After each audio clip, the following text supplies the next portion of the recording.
Hi, my name is Karunakar Marsakatla and today is March 8th, 2024.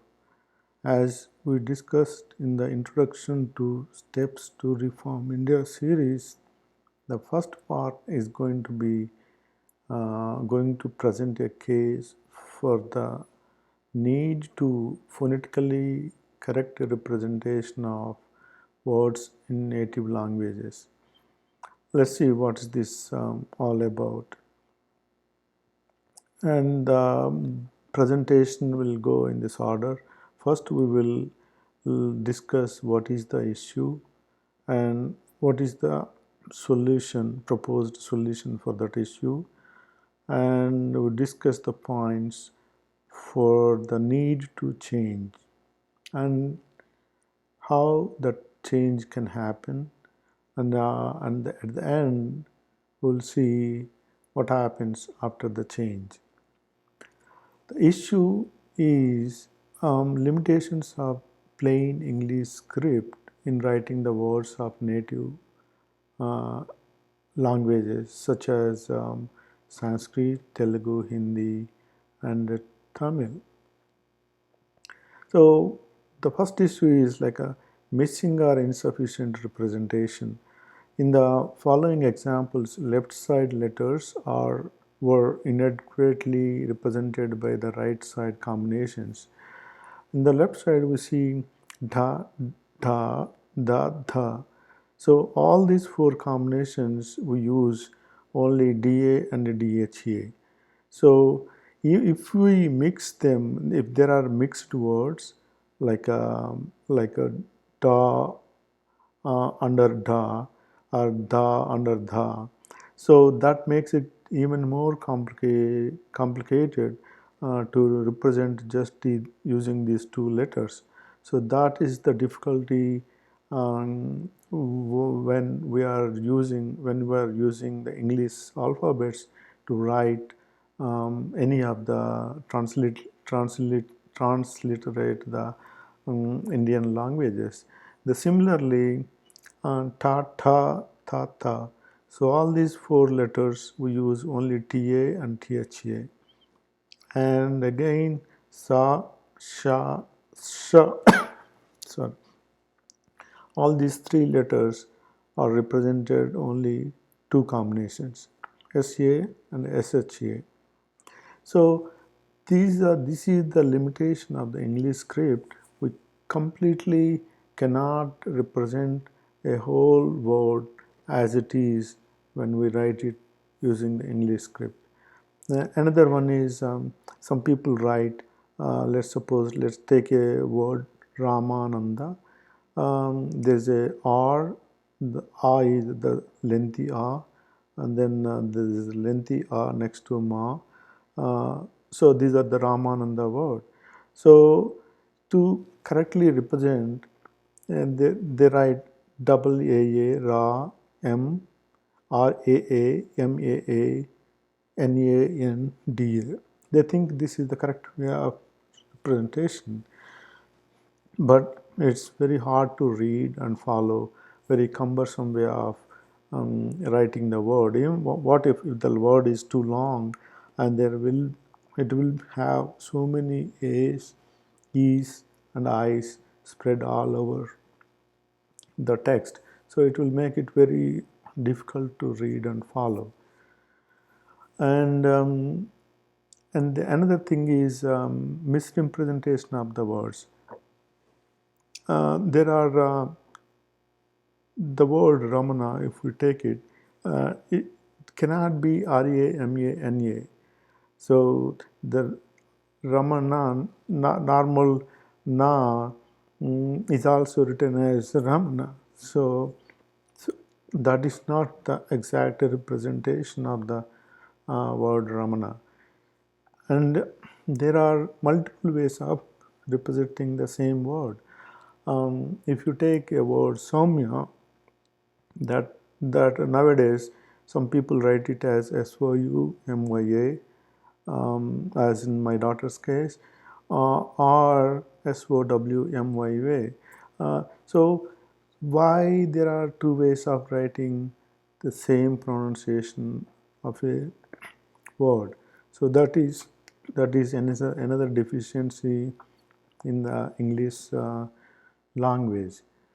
So what is the solution here? Solution is already there. There is a international alphabet of Sanskrit transliteration that's called IAST, which has the extended characters to represent additional characters in the Indian languages. So this basically being used to write slokas if you take a Ramayana or Bhagavatam or Bhagavad Gita.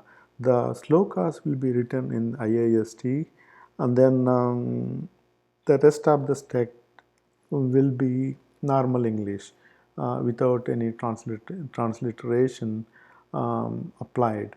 So why not we use those letters for everywhere wherever you are using native Indian languages? That is the case I'm trying to present in this talk.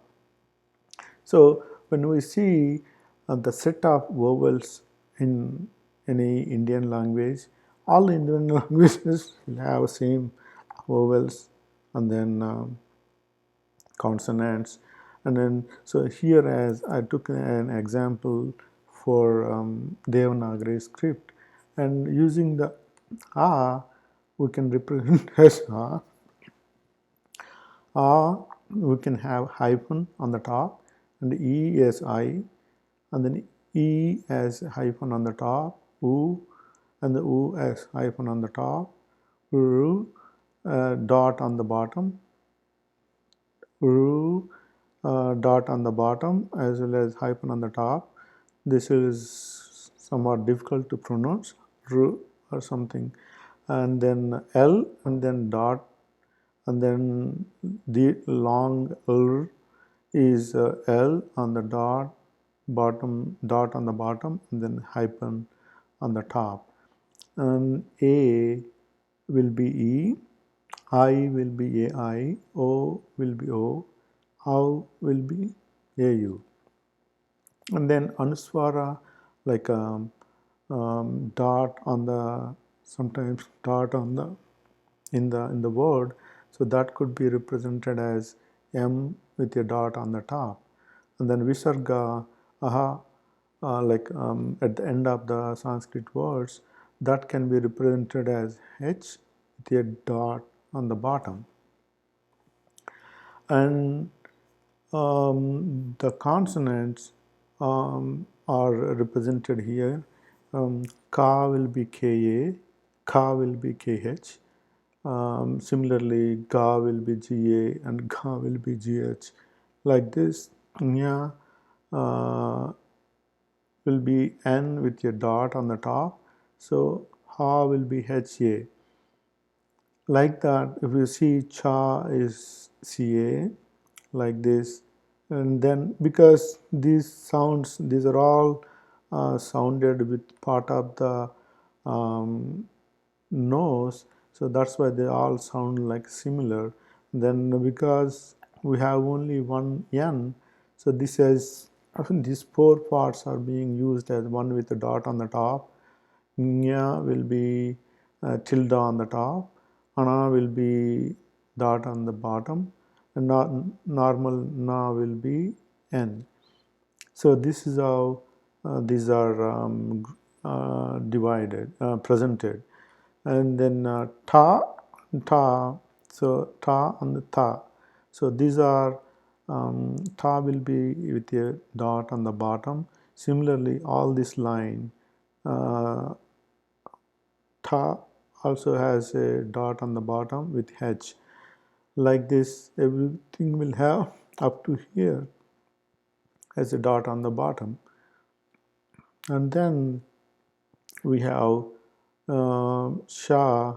So this first Sha will be apostrophe on the top, Sha will be dot on the bottom, regular Sa will be SA.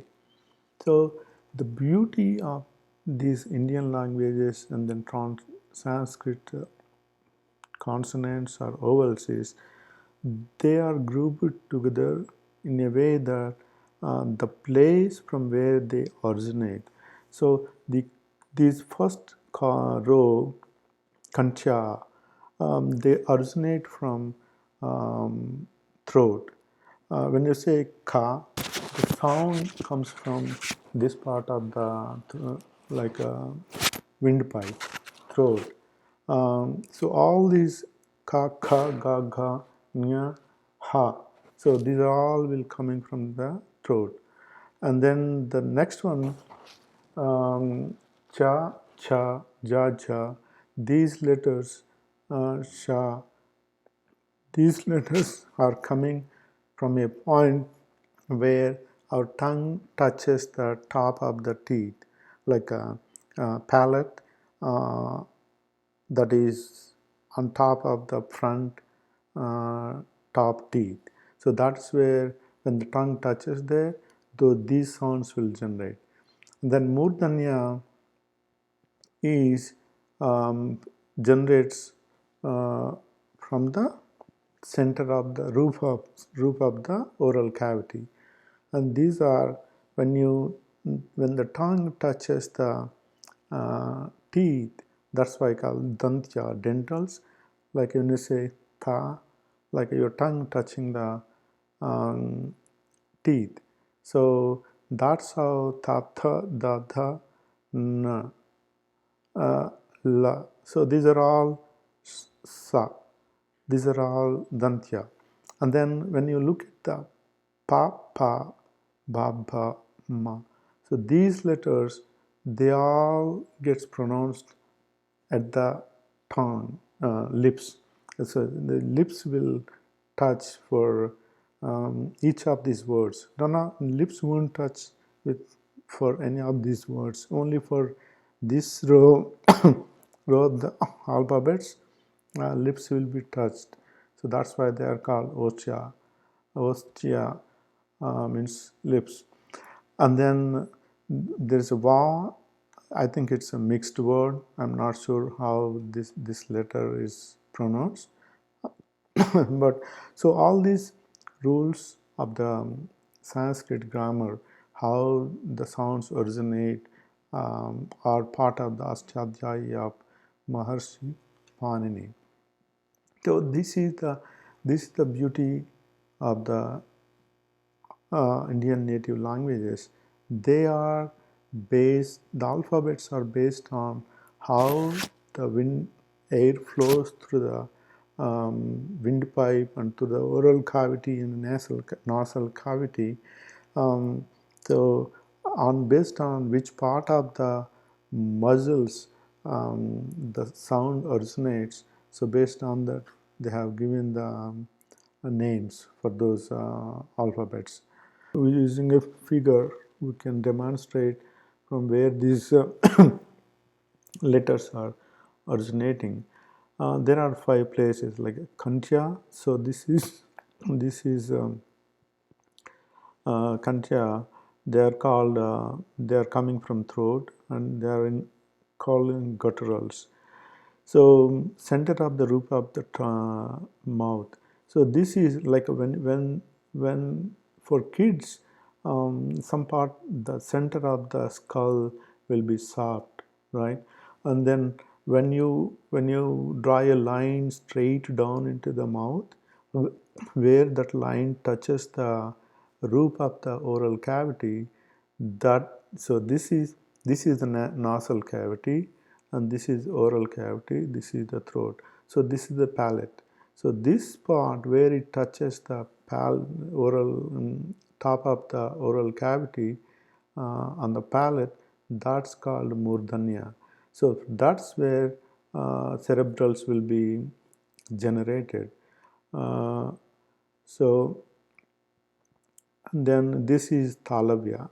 So these are just about just above front front teeth, the palate where just above the top front teeth.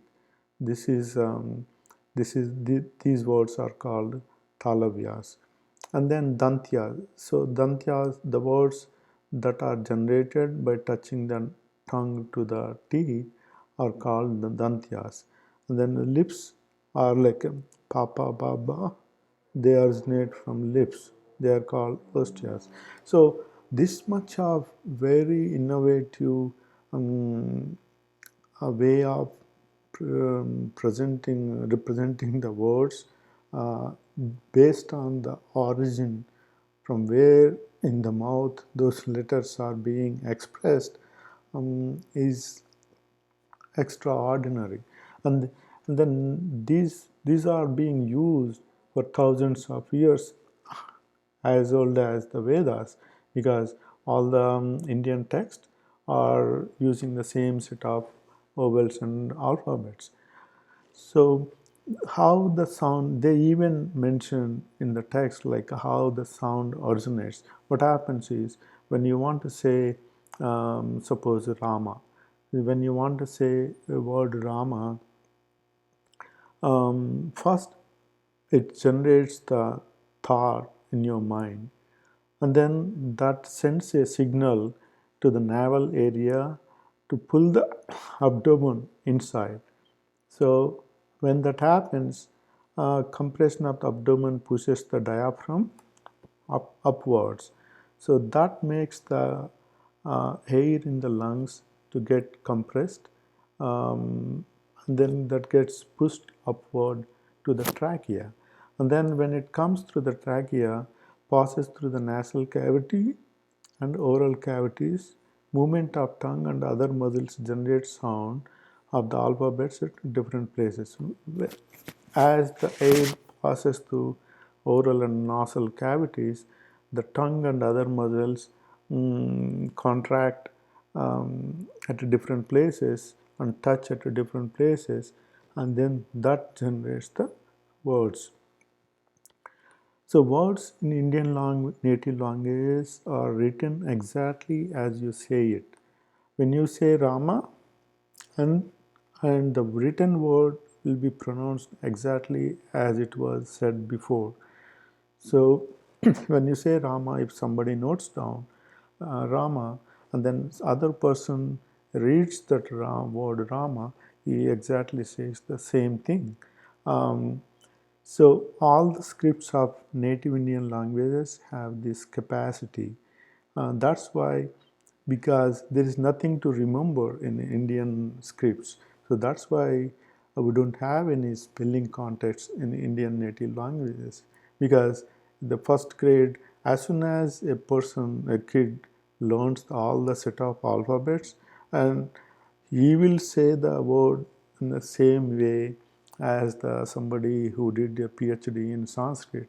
And if you say them correctly, so there is no variation. The word as it is written, the way that is the way it will be pronounced. So that is the beauty of all the Indian languages.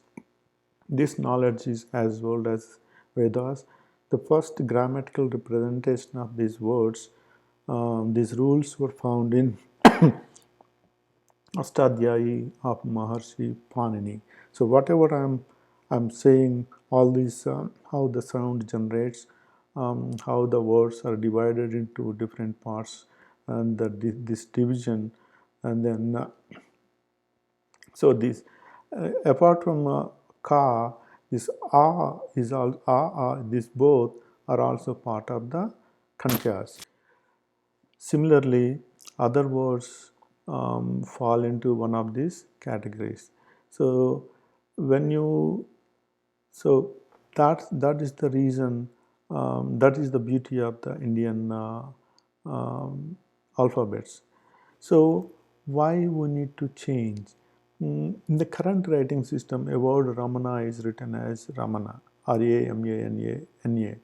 But when the need comes to rewrite the word Ramana, Ramana, back into the native language, it takes many different forms. So like this, different combinations um, based on those just simple words of Ramana.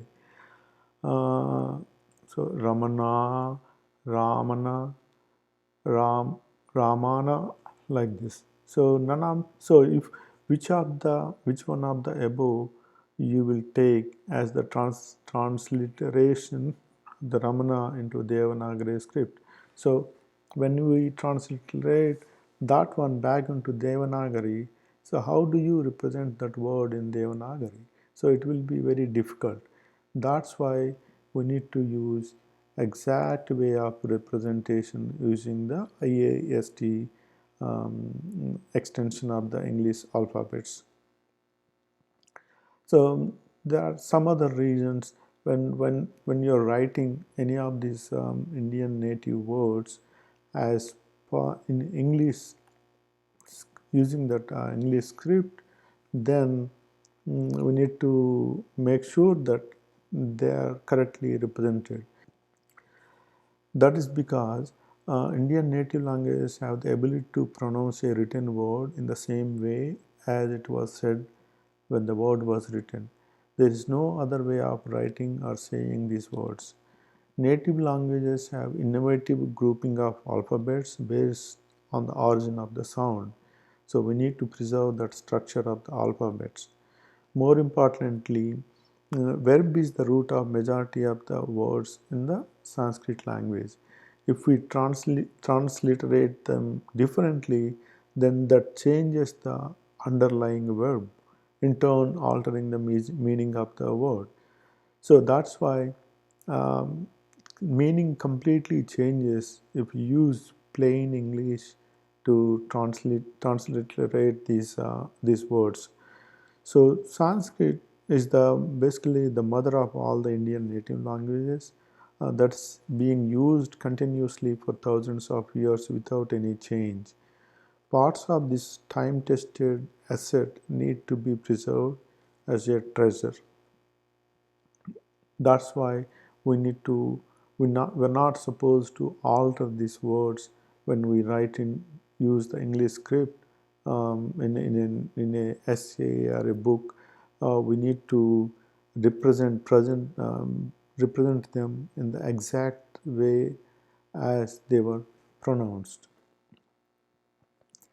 So how we can change?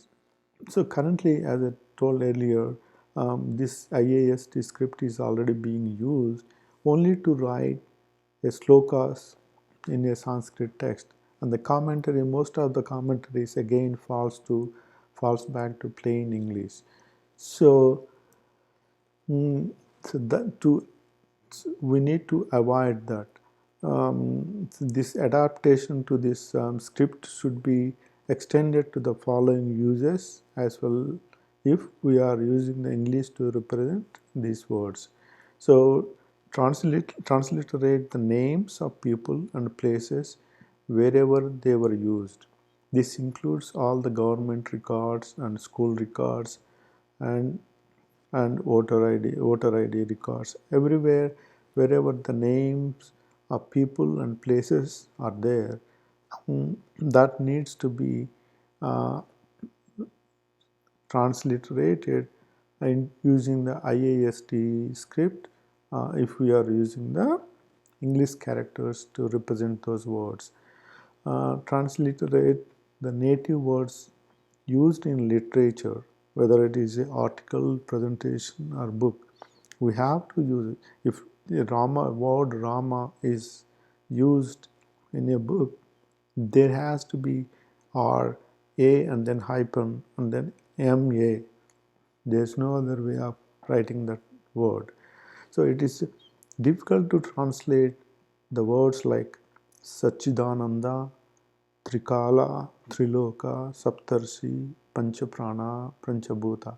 So these kind of words have lot of meaning attached to them, and if you translate these words into English, that is going to be a lengthy translation. Instead of that, we can just use these words as they are, and in using the IAST script, then everybody will easily understand what they were talking about. And then because Sanskrit is a rich set of alphabets using we can that enables uh, to convey a lot of meaning with few letters. So Sanskrit words in a compact letter, there will be a lot of meaning. Um, so translation of these words into English will be lengthy explanation. Therefore, it's better to transliterate these words instead of translation. So example, if you take Trikala, um, Trikala, that means like sometimes it means like a past, present, and future, and then other times uh, it is it means sunrise, midday, and sunset.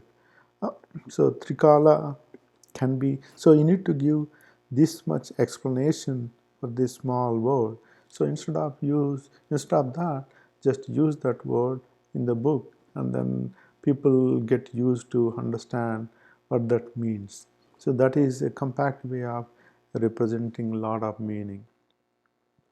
So what happens? So when we saw the transliterate characters, we observed that these characters were not used F, Q, W, X, and G. So they have no place in the transliteration of native Indian languages. So in that case, names like Saumya or Saumya for Saumya will become Saumya, SAUMYA. So there won't be no more SOUMYA or SOWMYA when you say Saumya. So that will become SAUMYA. I thought of naming my daughter SOUMYA when she was born, but at the time most of the people common thing was common spelling was like SOUMYA.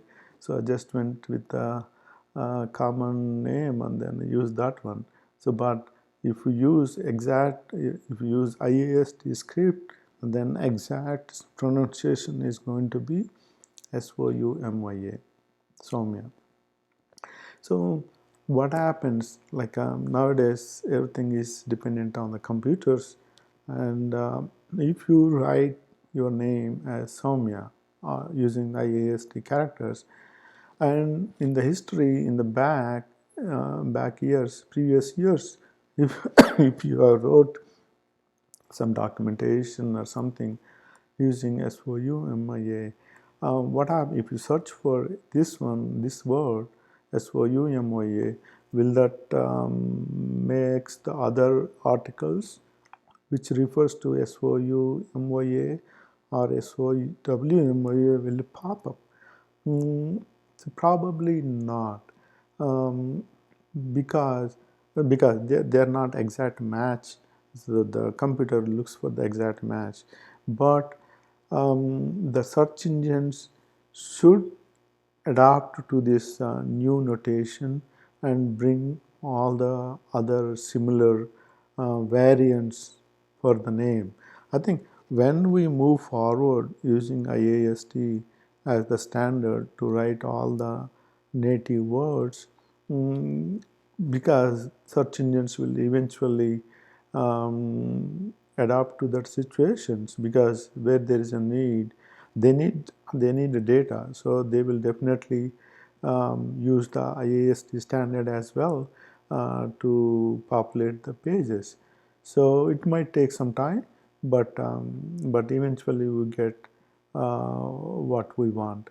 So yeah, basically, because the search will have issues, we should not limit ourselves representing the native words using less number of English characters. So what I say is we can't live based on what computers can or can't do. Our aim is to educate ourselves without any limits.